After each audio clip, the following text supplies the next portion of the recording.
കഴിഞ്ഞ ദിവസങ്ങളിലൊക്കെ തന്നെ ഏറ്റവും കൂടുതൽ വിവാദമായി മാറിയത് ദിയാകൃഷ്ണയുടെ ഒരു വീഡിയോ ആയിരുന്നു. അങ്ങനെ വഴിയിൽ പോകുന്നവരെല്ലാവരും അമ്മ അച്ഛ എന്ന് വിളിക്കാനാകില്ലല്ലോ. എനിക്ക് എൻ്റെ അമ്മയും അച്ഛനും മരുതൻകുഴിയിലെ വീട്ടിലുണ്ട്. അവരെ അല്ലാണ്ട് ഒരു മനുഷ്യരെ എനിക്കങ്ങനെ വിളിക്കാൻ പറ്റില്ല. നിങ്ങൾക്ക് അമ്മയും അച്ഛനും ഇല്ലെങ്കിൽ നിങ്ങൾക്ക് കണ്ണിൽ കാണുന്നവരെയൊക്കെ അമ്മ അച്ഛ എന്ന് വിളിക്കാം, അതിൽ പ്രശ്നമൊന്നുമില്ല. ഈ ഡയലോഗാണ് ശരിക്കും പറഞ്ഞാൽ രണ്ട് തരത്തിൽ കൂടുതലും ദിയയ്ക്ക് വിമർശനമായി മാറുന്നത് എന്ന് പറയാം. ഒന്ന്, അമ്മയും അച്ഛനും ഇല്ലാത്തവരെ ദിയ കളിയാക്കുന്നത് പോലെ തോന്നാം. ഒരു പക്ഷേ അമ്മയും അച്ഛനും ഇല്ലാത്തവർക്ക് അതൊരു വലിയ വിമർശനമാകാം. മറിച്ച് അതുപോലെ എല്ലാവരെയും അമ്മയും അച്ഛനെയും പോലെ കാണുന്നവർക്കും അതൊരു വല്ലാത്ത വേദനയാണ്. എന്നാൽ ഇതിന് മറുപടിയും ദിയ നൽകിയിട്ടുണ്ട്. നിങ്ങൾ എനിക്കെതിരെ ഓരോ വാർത്തകൾ പഠിച്ചു വിടുമ്പോൾ നിങ്ങൾ ആലോചിക്കണം, ഇതെല്ലാം നിങ്ങൾക്ക് തിരികെ വരും എന്നുള്ള കാര്യം. കർമ്മ എന്ന് പറയുന്ന ഒരു കാര്യത്തിൽ ഞാൻ വളരെയധികം വിശ്വസിക്കുന്നുണ്ടെന്ന് ഞാൻ എപ്പോഴും പറയാറുണ്ട്. അതുതന്നെയാണ് എനിക്ക് ഇവിടെയും പറയാനുള്ളത്. കർമ്മയിൽ തന്നെയാണ് ഞാൻ വിശ്വസിക്കുന്നത്. കർമ്മയുള്ളിടത്തോളം കാലം നിങ്ങൾ ഈ ചെയ്യുന്നതും പറയുന്നതും എവിടെയും പോവില്ല. നിങ്ങളുടെ അരികിൽ തന്നെ ഇത് തിരികെ വരും. പലരും എന്നെ വെച്ച് കാശുണ്ടാക്കുന്നുണ്ട്. എൻ്റെ വീഡിയോകൾ എടുത്തു വെച്ച് അതിലൂടെ തന്നെ വീഡിയോ ഉണ്ടാക്കുന്നുണ്ട്.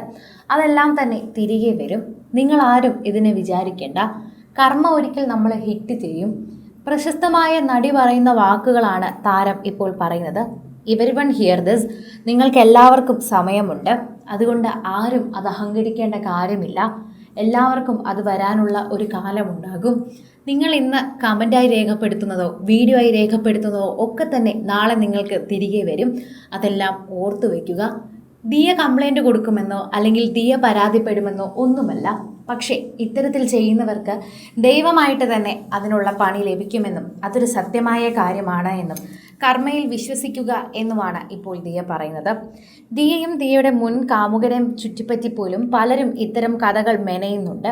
അത്തരത്തിൽ പഴയ കാര്യങ്ങൾ ഉൾപ്പെടെ എടുത്ത് സോഷ്യൽ മീഡിയയിൽ പറയുന്നതിനെ കുറിച്ചാണ് ദിയ ഈ പറയുന്നത്. പഴയ കാമുകനായിരുന്നു ശരി, അയാൾ പറഞ്ഞത് ഞങ്ങൾ അന്ന് വിശ്വസിച്ചില്ല, ഇന്ന് മനസ്സിലാകുന്നു തുടങ്ങിയുള്ള കമൻറ്റുകളാണ് ഭൂരിഭാഗവും വരുന്നത് എന്ന് തന്നെ പറയാം. പ്രേക്ഷകരെല്ലാവരും ഈ ഒരു വാർത്തയെക്കുറിച്ച് തന്നെയാണ് കേൾക്കുകയും ചെയ്യുന്നത്. സോഷ്യൽ മീഡിയയിൽ നിരവധി പ്രേക്ഷകർ ഈ ഒരു വാർത്തയെപ്പറ്റി കേൾക്കുകയും പറയുകയും ഒക്കെ ചെയ്യുന്നുണ്ട്. ദിയയുടെ ആ ഒരു സമയത്തെ മാനസികാവസ്ഥ തന്നെയാണ് എല്ലാവരും പറയുന്നത്. എല്ലാവരും കൂടി ആ കുട്ടിയെ കുറ്റപ്പെടുത്തുമ്പോൾ ആ കുട്ടിയുടെ അവസ്ഥ കൂടി നമ്മൾ മനസ്സിലാക്കണ്ടേ? എന്തിനാണ് എല്ലാവരും ഒറ്റയടിക്ക് അങ്ങനെ കാണുന്നത് തുടങ്ങിയുള്ള കമൻറ്റുകളാണ് എല്ലായിടത്തും പുറത്തു വരുന്നത്. ദിയെ പിന്തുണച്ചുള്ള കമൻറ്റുകൾ തന്നെയാണ് ഭൂരിഭാഗവും പുറത്തു വരുന്നത്.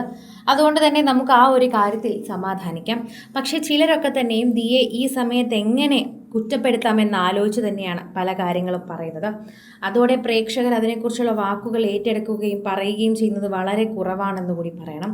അത്തരത്തിൽ ദിയയ്ക്ക് എന്തെങ്കിലും അബദ്ധം പറ്റിയിട്ടുണ്ടോ എന്ന് പോലും പ്രേക്ഷകർ ചിന്തിക്കുകയും സംസാരിക്കുകയും ചെയ്യുന്ന ഒരു സമയം കൂടിയാണ് ഇപ്പോൾ കടന്നു പോകുന്നതെന്ന് പറയണം. കൂടുതൽ സിനിമ, സീരിയൽ, ചാനൽ വാർത്തകൾക്കും നിങ്ങളുടെ പ്രിയപ്പെട്ട താരങ്ങളുടെ എക്സ്ക്ലൂസീവ് അഭിമുഖങ്ങൾക്കുമായി സബ്സ്ക്രൈബ് ചെയ്യാൻ മറക്കല്ലേ.